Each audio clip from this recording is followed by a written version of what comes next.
തൃശ്ശൂരിൽ നിന്നുള്ള എം പിയും കേന്ദ്രമന്ത്രിയുമായ സുരേഷ് ഗോപി നിലവിൽ കേരളത്തിലില്ല. അദ്ദേഹം ഇറ്റലിയിലാണ്. G7 ഉച്ചകോടിയുമായി ബന്ധപ്പെട്ട് ഇന്ത്യയെ പ്രതിനിധീകരിച്ചാണ് അദ്ദേഹം ഇറ്റലിയിലുള്ളത്. പക്ഷെ അതിനെക്കുറിച്ചൊന്നും നിലവിൽ വാർത്ത വരുന്നില്ല. ഞാൻ ഇന്നലെ അദ്ദേഹത്തിന്റെ ഫേസ്ബുക്ക് പോസ്റ്റ് കണ്ടായിരുന്നു. തൃശ്ശൂരിലെ ജനങ്ങൾക്ക് നന്ദി, എന്നെ ഇതുവരെ, കാരണം ഇന്ത്യയെ നയിച്ച് നിൽക്കുകയാണ്, ഇത്രയും ഉയരങ്ങളിൽ എത്തിച്ചതിന് നന്ദി എന്ന രേഖപ്പെടുത്തിയ ചില ചിത്രങ്ങളും അദ്ദേഹം ഇട്ടിരുന്നു.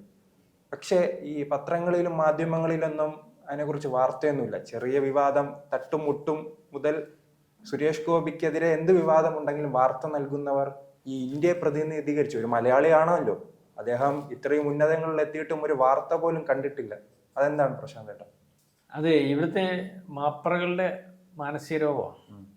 നമ്മൾ കേരളത്തിലെ മാധ്യമങ്ങൾ, ദേശീയ മാധ്യമങ്ങളും അല്ല ലോക മാധ്യമങ്ങളെയൊക്കെ തുലനം ചെയ്ത് പരിശോധിക്കും. കേരളത്തിലെ മാധ്യമങ്ങളുടെ ഒരു സ്ട്രിങ്ങറുടെ ആണെങ്കിലും ഒരു ഗമയും കാര്യങ്ങളൊക്കെ ശ്രദ്ധിച്ചിട്ടുണ്ട്.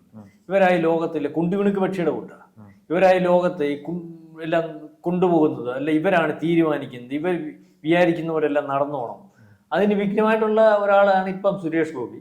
നേരത്തെ നമ്മളെന്ത് പറഞ്ഞാലും പിണറായി വിജയൻ ഉണ്ടായിരുന്നു. പിണറായി ഇതിനെയൊന്നും മൈൻഡ് ചെയ്യത്തില്ല. കാരണം പിണറായിയുടെ ജീവിതത്തിൽ അദ്ദേഹത്തിന് ഇവരെ കൊണ്ടൊരു ഗുണം ഉണ്ടായിട്ടില്ല, ദോഷമേ ഉണ്ടായിട്ടുള്ളൂ. അദ്ദേഹം കഷ്ടപ്പെട്ടു, അല്ലെങ്കിൽ രാഷ്ട്രീയ പ്രവർത്തനം നടത്തി. എന്താക്ഷേപം ഇപ്പം വരുന്നുണ്ടെങ്കിലും രാഷ്ട്രീയത്തിൽ അദ്ദേഹത്തിന് ഈ പൊസിഷൻ വരെ എത്തുന്നതിന് ഇവിടുത്തെ ആ മാധ്യമങ്ങൾ ഉപദ്രവിച്ചിട്ടുള്ളതേ ഉള്ളതാണ് ഞാൻ മനസ്സിലാക്കുന്നിടത്തോളം. അപ്പൊ ഇപ്പോൾ സുരേഷ് ഗോപിയുടെ കാര്യത്തിൽ അത് തന്നെ.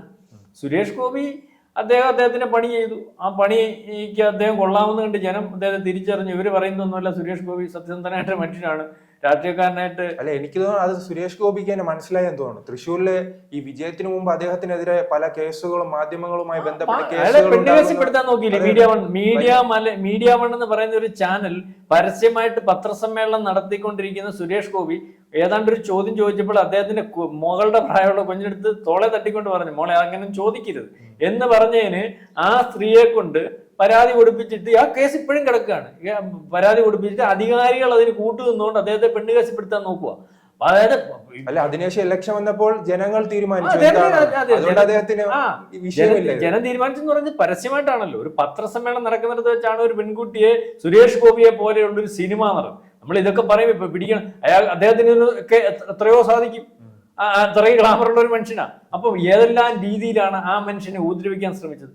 അതിനുശേഷം അദ്ദേഹം ഈ ഉപദ്രവിച്ചതൊക്കെ അല്ലെങ്കിൽ ഗുണമില്ലെന്ന് കണ്ട് അദ്ദേഹം ജയിച്ചു വന്നതിന് ശേഷം അദ്ദേഹം MP ആവാൻ സമ്മതിക്കത്തില്ല, സത്യപ്രതിജ്ഞ ചെയ്യാൻ സമ്മതിക്കത്തില്ല, മന്ത്രിയാവാൻ സമ്മതിക്കത്തില്ല, മന്ത്രിയായിട്ട് അങ്ങോട്ട് പോകുമ്പോൾ പുള്ളിയെ മന്ത്രി ആക്കുന്നില്ല. ഇവരേതെല്ലാം തീരുമാനിക്കുന്നത്. കഴിഞ്ഞ ദിവസം അദ്ദേഹം താടിയെടുത്തത് ഇവരങ്ങ് തീരുമാനിച്ചു. കാരണം സുരേഷ് ഗോപിക്ക് ക്ഷൗരം ചെയ്യാൻ പോലും യോഗ്യതയില്ലാത്ത ഇവന്മാര് സുരേഷ് ഗോപിയുടെ അജണ്ട തീരുമാനിച്ച് മുന്നോട്ട് പോവുകയാണ്. ഇവിടുത്തെ കുറെ മാപ്രകൾ മനസ്സിലാവുന്നുണ്ടോ? അല്ലെ, സുരേഷ് ഗോപി തീറ്റിക്കാരെന്ന് വിളിച്ചാൽ ആ തീറ്റിക്കാരായെന്ന് തോന്നിക്കൊണ്ടാണല്ലോ വിളിച്ചത്.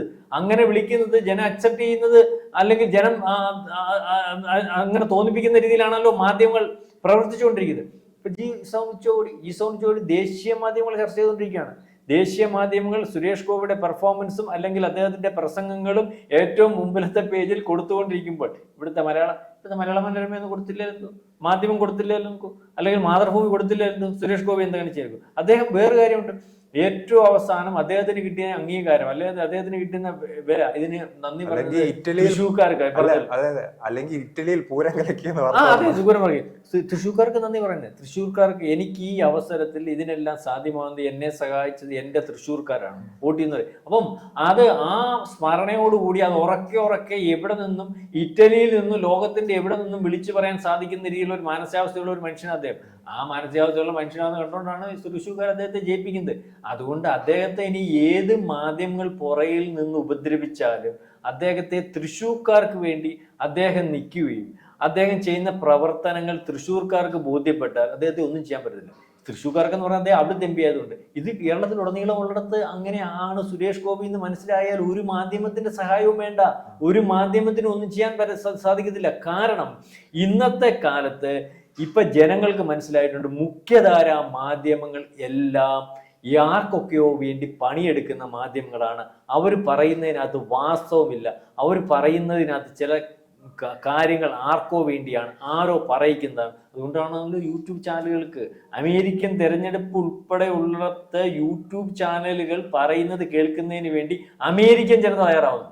അത് ഇന്റർനാഷണൽ മീഡിയ പോലും കുത്തകകളുടെയും അല്ലെങ്കിൽ സ്വാധീന ശക്തികളുടെയും വലയത്തിൽ പെട്ടുപോകുന്ന ഒരു അവസ്ഥയിലേക്കാണ് അമേരിക്കൻ തെരഞ്ഞെടുപ്പ് നമുക്ക് മനസ്സിലാവുന്നത്. ട്രംപിനെ ജയിക്കുമെന്ന് ഏതെങ്കിലും മാധ്യമം പറഞ്ഞായിരുന്നു? ഏറ്റവും അവസാനം പിന്നെ പറയാൻ നിവൃത്തിയില്ലാത്തപ്പോൾ ചെറിയൊരു വ്യത്യാസം, ഒരു ചെറിയൊരു അടിച്ച്, അല്ലെങ്കിൽ രണ്ടുപേരും ഒന്നിച്ച് വന്നപ്പോ എങ്ങനെയാ വരുന്നത്? വന്നപ്പോ ട്രംപ് സർവാധിപതിയായിട്ടാണ് സംഭവിച്ചിട്ടുണ്ട് ഇന്ത്യയിൽ, ഹരിയാനയിൽ.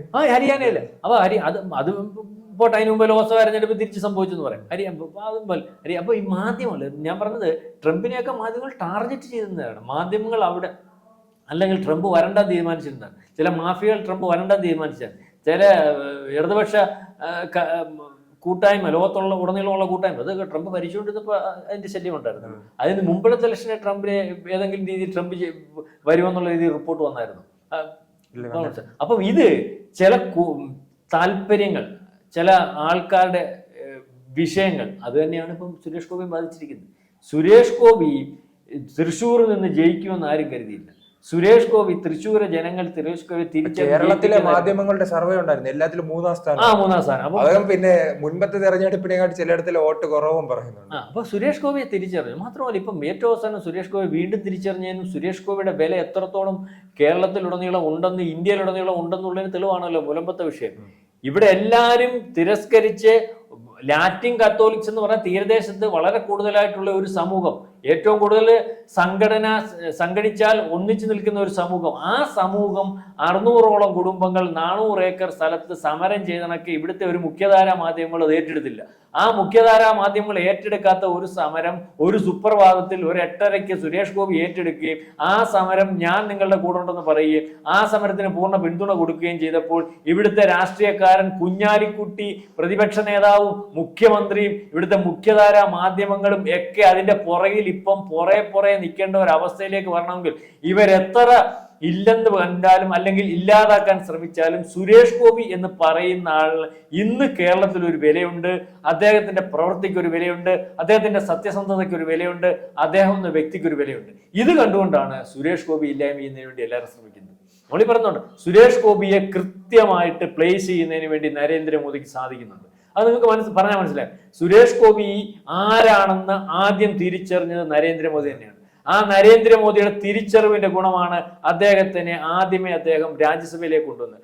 ആ രാജ്യസഭയിലേക്ക് കൊണ്ടുവന്നത് വളരെ കൃത്യമായിട്ട് ആ രാജ്യസഭ MP ആയിട്ടുള്ള കാര്യം അദ്ദേഹം ഏറ്റെടുക്കുകയും കേരളത്തിലുടനീളം കേരളത്തിലെ ജനങ്ങൾ തന്നെ പറയുന്നുണ്ട്. കാരണം തിരഞ്ഞെടുത്ത് വിടുന്ന MP-യേക്കാൾ കൂടുതൽ പ്രവർത്തനം പ്രത്യേകിച്ച് തൃശ്ശൂർ ജില്ലയിൽ, തൃശ്ശൂർ മാത്രമല്ല കേരളത്തിലുടനീളം അദ്ദേഹത്തെ കൊണ്ട് ഒക്കുന്ന സഹായം ചെയ്തു. എന്നിട്ട് അദ്ദേഹത്തിന്റെ രാജ്യസഭാ ഫണ്ട് കയറുന്നപ്പോൾ അദ്ദേഹത്തിന്റെ കയ്യിൽ നിന്ന് എടുത്തു കൊടുത്തു. മനസ്സിലാവുന്നില്ല. അദ്ദേഹം ആദ്യം തോറ്റപ്പം ശക്തൻ തമ്പുരാൻ മാർക്കറ്റിന്റെ വികസനത്തിന് വേണ്ടി 1 കോടി രൂപ കൊടുക്കുമെന്ന് പറഞ്ഞില്ലേ, 1 കോടി രൂപ പുള്ളി കൊടുത്തു, പുള്ളിയുടെ കയ്യിൽ നിന്ന്. അപ്പം നരേന്ദ്രമോദി ഏറ്റെടുക്കുന്നു. അദ്ദേഹം വീണ്ടും ആ തൃശ്ശൂരിൽ നിന്ന് പ്രവർത്തിച്ചോളാൻ പറഞ്ഞു. തൃശ്ശൂർ നേരത്തെ BJPക്ക് അല്ലെങ്കിൽ ഫസ്റ്റ് ക്ലാസ് മണ്ഡലമൊന്നുമല്ല. നരേന്ദ്രമോദി സുരേഷ് ഗോപിയോട് ചെന്നതിന് ശേഷം തൃശ്ശൂർ ചർച്ച വന്നത്. സുരേഷ് ഗോപി അവിടെ നിന്ന് ജയിച്ചു വരുന്നു. അത് നരേന്ദ്രമോദിക്ക് അറിയാം. വേണ്ട എന്ന് പറഞ്ഞിട്ട് പോലും അദ്ദേഹത്തിനെ കേന്ദ്രമന്ത്രിയാക്കുന്നു. ശരിക്കും പറഞ്ഞാൽ സുരേഷ് ഗോപി കേന്ദ്രമന്ത്രി സ്ഥാനം അദ്ദേഹത്തിന് നഷ്ടമാണ്. കാരണം അദ്ദേഹത്തിന് സിനിമയിൽ അഭിനയിച്ചാൽ ഏകദേശം 10 കോടി രൂപ ഇപ്പൊ കിട്ടുന്നു. പോട്ടെ 6 കോടി രൂപ, ഇപ്പൊ തന്നെ 20 സിനിമയുണ്ട്. അത്രയായി.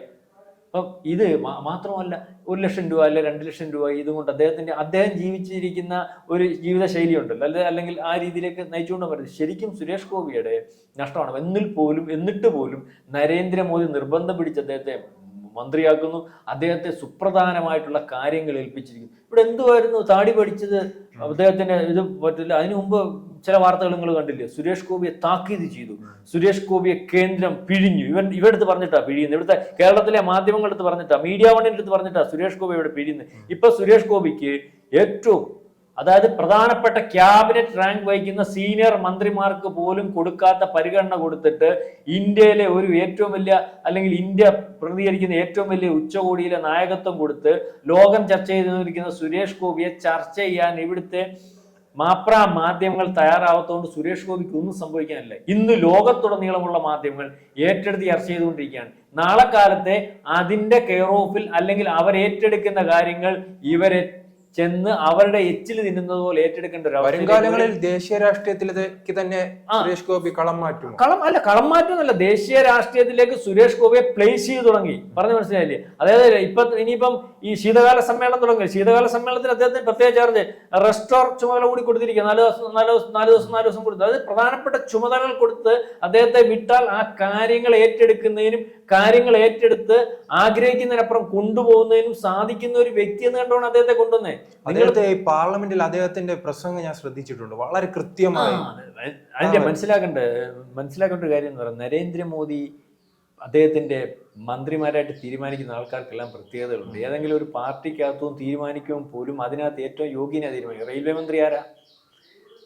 പിന്നെ നമ്മുടെ വിദേശകാര്യമന്ത്രി ആരാ?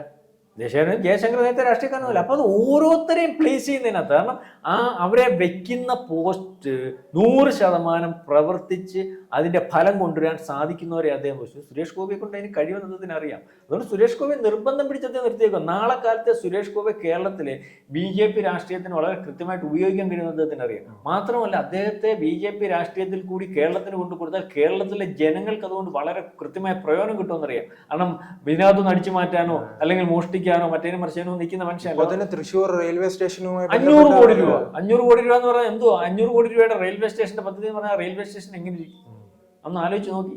അത് എന്തൊരു വലിയ സംവിധാനം വരാൻ അത് ഇത് തുടക്കമാ. മാത്രമല്ല 5 കൊല്ലത്തിനകം തൃശ്ശൂർക്കാര് എന്ന് പറഞ്ഞാൽ ഈ കേരളത്തിൽ ഏറ്റവും ഭാഗ്യം ചെന്നവരായിരിക്കും. അതേ രീതിയിലുള്ള വികസനം കൊണ്ടുവരും. അദ്ദേഹം പോയി ചോദിച്ചാൽ കൊടുക്കുകയും ചെയ്യും, അത് കൊണ്ടുവരികയും ചെയ്യും. കാരണം BJPക്ക് ആദ്യമേ കേരളക്കാർ കൊടുത്ത ഒരു ലോക്സഭാ മണ്ഡലമാണ്. അപ്പൊ അതിന് തിരിച്ച് BJP അതേ അർത്ഥത്തിൽ തിരിച്ചു കൊടുക്കും. മാത്രമല്ല ഇവിടുത്തെ മാധ്യമങ്ങൾ 75,000-ലധികം വോട്ടുണ്ട്. ഭൂരിപക്ഷം വളരെ വ്യക്തമായ ഭൂരിപക്ഷമാണ്. ജാതിമത ഭേദമന്യേ തിരിച്ചറിഞ്ഞ് വിദേശ ലോകനായകൻ, ഉലകനായകൻ അല്ലേ, അതായത് അദ്ദേഹത്തെ അവിടെ ജനങ്ങൾ തിരിച്ചറിഞ്ഞു. അവിടെ BJP എന്നുള്ളതല്ല, സുരേഷ് ഗോപി തിരിച്ചറിഞ്ഞ് ജാതിമത ഭേദമന്യേ എല്ലാവരും വോട്ട് ചെയ്തുകൊണ്ടാണ് അദ്ദേഹം ജയിച്ചത്. അതായത് നമ്മൾ ഈ പറയാൻ ഉദ്ദേശിച്ചത്, സുരേഷ് ഗോപി കേരളത്തിൽ നിന്ന് പോയൊരു MP ആയി ലോക നിലവാരത്തിൽ ചർച്ച ചെയ്യുമ്പോൾ ഇവിടുത്തെ അല്ലെങ്കിൽ സുരേഷ് ഗോപിയെ മൂക്കിക്കയറ്റാനോ അല്ലെങ്കിൽ ഇല്ലായ്മ ചെയ്യാനോ ശ്രമിക്കുന്ന മാധ്യമങ്ങളൊന്നും റിപ്പോർട്ട് ചെയ്യാൻ പോലും തയ്യാറായിട്ടില്ല. അത് സുരേഷ് ഗോപിയും പ്രതീക്ഷിക്കുന്നില്ല. അതുകൊണ്ടാണ് ഇവിടെ വരുമ്പോൾ അദ്ദേഹത്തിന്റെ വായിൽ കൊമ്പ് കുത്തിക്കയറ്റാൻ ചെല്ലുന്നവനെ വിളിച്ച് എൻ്റെ വായിലോട്ട് ഇനി ഈ സാധനം കൊണ്ട് വന്നേക്കരുതെന്ന് പറയാനുള്ള ധൈര്യം കാണിക്കാൻ തയ്യാറാവുന്നത്. അദ്ദേഹത്തിന് ആ ധൈര്യം കാണിക്കാൻ ഒക്കുന്നതെന്ന് പറഞ്ഞാൽ അദ്ദേഹത്തിന്റെ പ്രവൃത്തിയും കർമ്മവും കൃത്യവും സത്യസന്ധവുമായിട്ടാണ്. കാരണം അദ്ദേഹത്തിന്റെ കർമ്മം സത്യസന്ധമായതുകൊണ്ടാണ് അദ്ദേഹം തിരഞ്ഞെടുത്തത്. ഇനിയും അങ്ങനെയായിരിക്കും. അതുകൊണ്ട് ആരുടെയും കെയർ ഓഫ് വേണ്ട, ജനങ്ങൾക്ക് മനസ്സിലായ മതിയെന്ന് അദ്ദേഹത്തിന് അറിയാം. അത് ജനങ്ങൾക്ക് മനസ്സിലായിട്ടുണ്ട്. കൂടുതൽ വാർത്തകളും വിശേഷങ്ങളും നിങ്ങളിലേക്ക് എത്താൻ ABC മലയാളം സബ്സ്ക്രൈബ് ചെയ്യുക, ബെൽ ബട്ടണും അമർത്തുക.